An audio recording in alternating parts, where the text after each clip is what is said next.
So much to do, 3 hours won't be enough. So stick with us, though. By the way, word is Putin's playing games again. He's up to no good. He's throwing out impossible obstacles to securing Ukraine. He's demanding that Russia and or China be part of the security forces for Ukraine. You imagine that, Mr. Producer? Oh, jeez. What a moron. His territorial demands are severe and all the rest. In the end, as I've said from day one, the United States, we, President Trump, really have all the cards. And what do I mean by that? The sales of really top-notch military equipment to NATO, which in turn they can provide to Ukraine. That's number one. Number two, tariffs on China and India to choke off their supply of liquidity, that is cash for oil. And number three, a second level of severe sanctions that hit Russia's banks. Its access to cash can drive that dictatorship into the dirt the way Reagan did Gorbachev and the old Soviet Union. Except Putin's in worse position than the old Soviet Union. So we'll see how this turns out.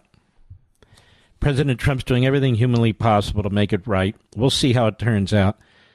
And but for President Trump, Russia might already be bleeding from this. So we'll see. We shall see. It's the right man in the right place in Donald Trump. And I'm going to get to this sentence or two or three that is being used by the media to attack the president, where he said, I might be a hero too, a war hero too. And they're all worked up about it. They didn't run with any of the rest of what the president said, of course. But I want to make the case that he's exactly right. Now, this guy who writes for the New York Post, one of my favorite newspapers, he used to write at National Review. He's supposed to be conservative. And he's been hired by Mediaite, and his name is Isaac Shore. Isaac Shore is whoring himself out to Mediaite. He, among others, apparently has the Levin portfolio. So whenever I post something, on social media or say something, they have him comment on it, and of course, it's always detrimental. I have a long memory. Guys like this who whore themselves out to the left, they don't last, they don't do very well, and usually they turn on conservatives. That's what they do. People like Michael Steele or Bill Kristol or Tucker Carlson or people like that. Eventually they turn on red-blooded Americans. So I've seen them come and I've seen them go. But that's not what I want to focus on, America. I want to focus on an unbelievable story in the New York Slimes. That's right, you heard me, the New York Slimes. Now, after I read this to you, and it's going to take a little while over a few segments, but you're going to want to hear it, I'm sure, because almost none of us subscribe to the New York Slimes. Why should we? Then I want to tell you why they're publishing it. By Shane Goldmasher with Jonah Smith, whatever that means. Jonah Smith is a data journalist focused on voter registration election turnout data, they told us. Shane Goldmasher is a national political correspondent covering the rebuilding efforts of the Democratic Party, as they put it. Now, they will use the word Democratic Party. I will use the word Democrat Party. There is nothing democratic about the Democratic Party. The Democrat Party, they write, is hemorrhaging voters long before they even go to the polls. Of the 30 states that track voter registration by political party, Democrats lost ground to Republicans at every single one between 2020 and 2024 elections, and often by a lot. Now, that's only 30 states, so it's even worse. That 4-year swing toward the Republicans adds up to 4.5 million voters. A deep political hole that could take years for Democrats to climb out from. The sentence should be to climb out from under, but nonetheless. The stampede away from the Democratic Party, as they put it, is occurring in battleground states, the bluest states, and the reddest states, too, according to a new analysis of voter registration data by the New York Times, so in every state. The analysis used voter registration data compiled by L2, a nonpartisan data firm. Few measures reflect the luster of a political party's brand more clearly than the choice by voters to identify with it, whether they register on a clipboard in a supermarket parking lot, at the Department of Motor Vehicles, or in the comfort of their own home. And fewer Americans are choosing to be Democrats. In fact, for the first time since 2018, more new voters nationwide chose to be Republicans than Democrats last year. All told, Democrats lost about 2.1 million registered voters during the 2020 and 2024 elections in these 30 states. So it's even worse, right? Because they're not counting the other 20 because they don't have the data. Along with Washington, D.C., that allowed people to register with a political party. In the remaining 20 states, voters do not register with a political party. Republicans gained 2.4 million in those 30 states. There are still more Democrats registered nationwide than Republicans, partly because of blue states like California allow people to register by party, while red states like Texas do not. But the trajectory is troublesome for Democrats, and there are growing tensions over what to do about it. Democrats went from nearly an 11 percentage point edge over Republicans on Election Day 2020 in those places with partisan registration to just over 6% in 2024. The swing helps to explain President Trump's success last year when he won the popular vote for the first time, swept the swing states, and roared back to the White House. And I'll keep something else in mind, folks. We've talked about this. The census was wrong. Republican states like Texas, Florida, Tennessee were ripped off in the census. So there should be more Republicans in the House of Representatives today, just based on the mathematics. That's number one. Number two, President Trump won a bigger electoral college victory and has been reported to him as a result of that as well. Let's keep going. Quote, the death cycle of the Democratic Party, but there seems to be no end to this, said Michael Bruce Prusser, who tracks voter registration closely as the director of data science for Decision Desk Headquarters, an election analysis site. There is no silver lining or cavalry coming across the hill. This month after month, year after year. The shifts also previewed Democrats' weakness in 2024. The party saw some of its steepest declines in registration among men and younger voters, the Times analysis found, two constituents that swung sharply toward Mr. Trump.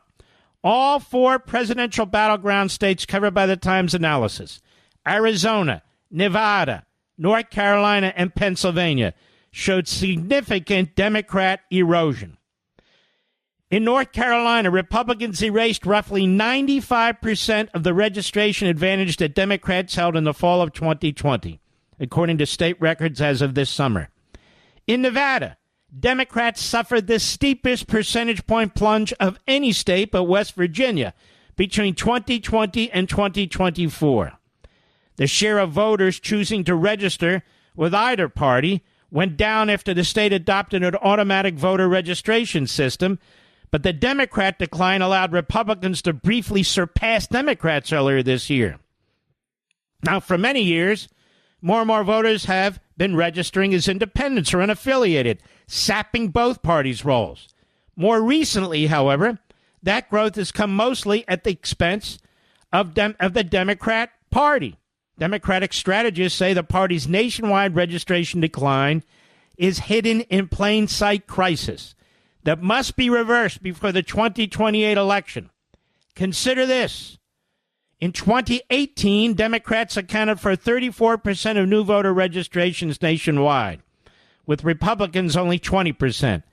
By 2024, 6 years later, Republicans had overtaken Democrats among new registrants. In 6 years, the GOP share rose by 9 percentage points. The Democratic share dropped by 8. The Times compiled registration data from 1.2, compared it to state data, from L2, compared it to state records across the country to show the scope of the registration decline for Democrats, and interviewed more than 24 party strategists officials involved in registration efforts. Quote, "We fell asleep at the switch," said Maria Cardona, a veteran party strategist and longtime member of the DNC. "But Democrats are divided and flummoxed over what to do. For years, the left has relied on a sprawling network of nonprofits, which solicit donations from people whose identities they need not disclose, to register Black, Latino, and younger voters." It's an amazing story. Though the groups are technically nonpartisan, the underlying assumption has been that most new voters registering would vote Democrat. Mr. Trump upended that calculation with the inroads he made with working-class non-white voters. Quote, "You can't just register a young Latino or a young Black voter and assume they're going to know that it's Democrats that have the best politics," Ms. Cardona said. Behind the scenes, a fierce fight is underway over how Democrats should address their sagging voter registration numbers and which groups should receive funding to do the work. It's a battle with hundreds of millions of dollars at stake, pitting partisans against philanthropists and some of the Democrats' most important constituents against one another. You know, in a strange way, this was bound to happen because the Democrat Party is a cobbling together of disparate groups, ethnic identities, income identities, genitalia identities, and so forth and so on. That's me, not the New York Times saying that, of course. Voter registration is an important barometer of a state's political tilt, even if it doesn't necessarily predict the outcome of the next election. Experts sometimes call it a lagging indicator because people typically stop voting with party years before they formally register with a new one. Kentucky and West Virginia, for example, each flipped to a Republican registration advantage only in recent years, though both states turned red in presidential contests long ago. Tom Bonnier, one of the Democrat Party's leading experts on voter registration trends, spent much of 2024 downplaying the seriousness of his party registration woes. He's now come around. Quote, "I was wrong," he said in an interview. "Clearly, in retrospect, we can say the Democrat Party had dug itself too deep a hole in the preceding 4 years for the Harris campaign to dig itself out in the last few months," added Bonnier, referring to the 2024 bid by Kamala Harris. He now calls the registration figures, quote, "a big flashing red alert," unquote. Grim milestones of Democrat decline have been piling up. Last summer, Bucks County, a competitive Philadelphia suburb, tilted Republican in registration for the first time since 2007, according to state records. In the fall, Mr. Trump became the first Republican presidential candidate to carry the county this century. That's Bucks County. This spring, it was Miami-Dade County in Florida, with a number of active Republican voters in the county zoomed past Democrats just months after Mr. Trump became the first Republican presidential candidate to carry the county in decades. As recently as November 2020, Democrats outnumbered Republicans by 200,000 statewide, a 1.2 million voter flip. A swing flipped Florida into the Republican column by registration, according to the Times analysis of LT's data. North Carolina could be the next battleground state to tip. State records show the Democratic edge there is down to less than 17,000 voters from nearly 400,000 just 4 years ago. And Pennsylvania may be on deck. Democrats held a registration advantage of 517,000 among active voters there in November 2020, according to state records. That edge has dwindled down to 53,000 from 517,000 this summer. The Democrat Party's diminished appeal to men and younger voters was evident in partisan registration data long before it became apparent to everyone in the 2024 election. Not so long ago, in 2018, Democrats had accounted for 66% of new voters under 45 who registered with one of two major parties. Yet by 2024, the Democratic share had plunged to 48%, the Times analysis of LT's data found. In other words, Republicans went from roughly one-third of newly registered voters under 45 to a majority in the last 6 years. You know what's annoying and frustrating, though? You have these organizations around. I did that. I'm responsible. No, you didn't. Sit down and shut up.